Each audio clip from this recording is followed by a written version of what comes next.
What's going on, Workforce? Bryan here, and today I figured I'd tell a story really kind of about Stormblood in this regard. So we've obviously had a lot of new people here in the community and obviously on our Discord server.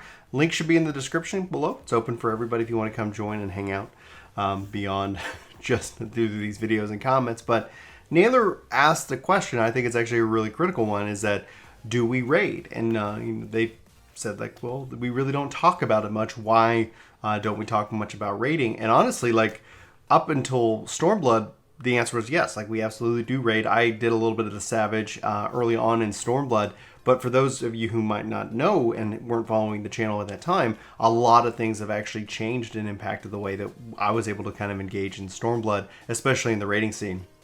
Namely, and first and foremost, the game launched and we had our daughter, and she is obviously coming up on her second birthday, but that happened in July. So there was kind of obviously a big a big pausing point when it came down to the content in which that we were no longer able to engage with it the way we wanted to. And so that kind of was natural that I kind of took some time to spend and help Julie out and help the family out. And so obviously for me, if you guys aren't aware, like, my family absolutely comes first. Games are a fun thing that I love to do. And as I've gotten older and as the family has grown, it's always kind of that balance. And Julie is insanely supportive. Like, she's always like, hey, yeah, as long as we kind of have it like on a schedule in which that, like, oh, I'm going to go play games like at this time. She's more than supportive. And, you know, like, I always want to make sure that I'm present for my kids first and foremost. The other side of that, what happened after the fact, is that for those of you who don't know, in October, as we're settling into having a newborn, in October, our house ended up sinking on one side about 6 inches. And I had to get that fixed. And to do that, we kind of do a Dave Ramsey thing. Like, we paid off all of our loans and stuff like that. And we were saving up a little money, and that happened, and it drained what little money we had actually saved up at that point. And so I was able to get the foundation fixed. But I wasn't able to fix up the rest of the house. The house ended up needing a lot of work. And so to do that, to kind of tack that problem, I took on a lot of extra contracts at work. And so if you guys notice, pretty much from that time, there's a lot of times where you saw a lot of Chris, especially over the course of the upcoming summer, where you saw Chris a lot more because I ended up taking on, I think, 3 or 4 different contracts of varying length to help cover that. Ultimately, all in, it costed me around $35,000, the cost of like a new car. Thankfully, I didn't have to pay that all at once because I didn't have it, but I had to go and work for it and do that. So it was not a fun experience. It was very challenging in that regards. It left me very winded as related to it. So there's a lot of the content that I was like, also 14, there was some content that I just didn't really care for or wasn't able to engage in because of just the time constraints that I was under from a real life thing. Have a family, have to take care of this.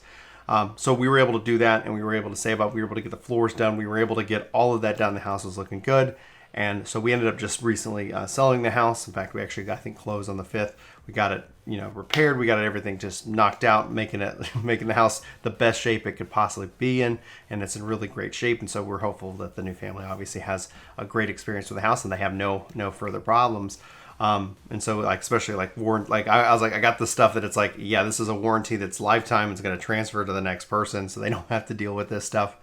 And all of that had obviously a huge impact on the gaming. So by the time I kind of finished, because those contracts didn't technically end once I had the house ready. Like, some of them are still winding down. Some of them kind of wrap up this August. So balance wise and life wise, there's just that responsibility. And so by the time I started to have more time for gaming is the time we started to move. And we were just still completing that. We're still kind of getting settled into the house. So there's been, over the last 2 years, just an insane amount of live events that have happened and have kind of, taken me in and out of the game in different ways. So what we ended up doing, or at least what I ended up doing, was focusing in on the requests that were coming in. People were not requesting Savage guides, they were requesting controller guides. They want to see, like, hey, what do you think about this? And so for the first time in history, because we only really started the channel 2.5 years ago, I was playing the game a way I've never played it before, and that's leveling everything, getting everything to cap.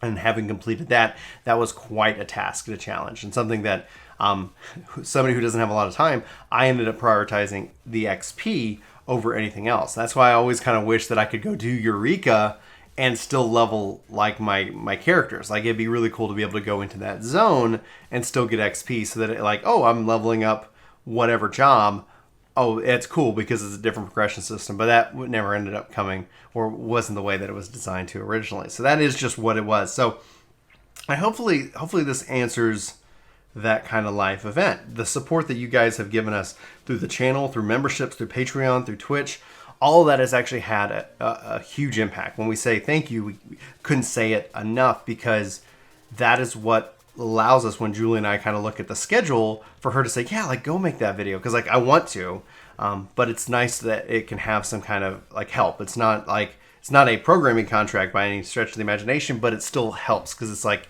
yeah, go do that, and that's going to help cover the subscription for the game, and that's going to help like get that controller that you want. So it's kind of this really kind of fun thing that you guys just have stepped up en masse and helped support Chris and I, and what the channel as a mission and as a community, like what we want to do, which is promote the game to help not just 14, but like other games we love, because we consider ourselves an RPG channel.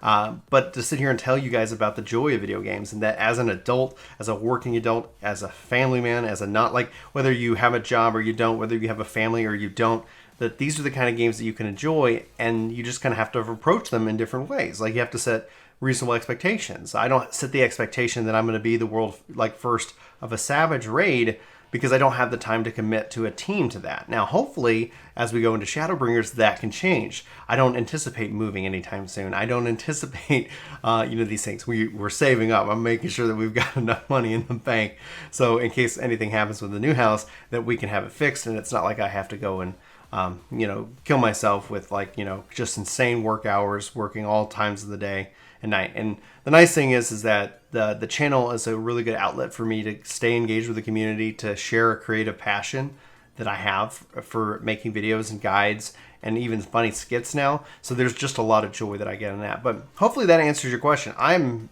more than happy to do Savage Raid, more than happy to do the hardest content, but I got to make sure that the team that I end up kind of grouping up with, I'm not letting them down. I'm not holding them back, that I'm able to put the time and work into it, because don't set the wrong expectation. If you want to play at the highest level, you should put in the work. You should put in the practice.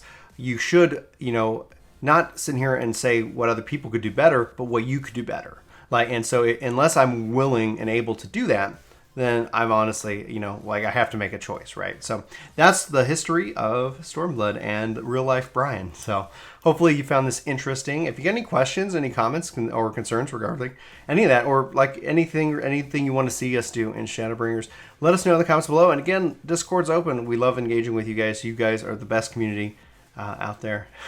I'm biased.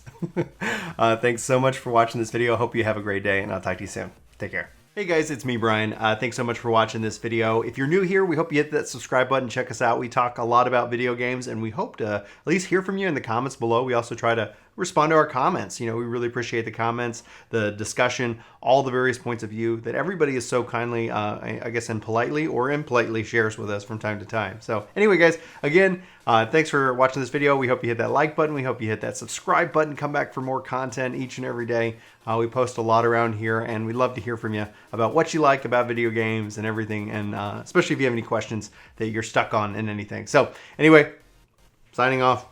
See you next time.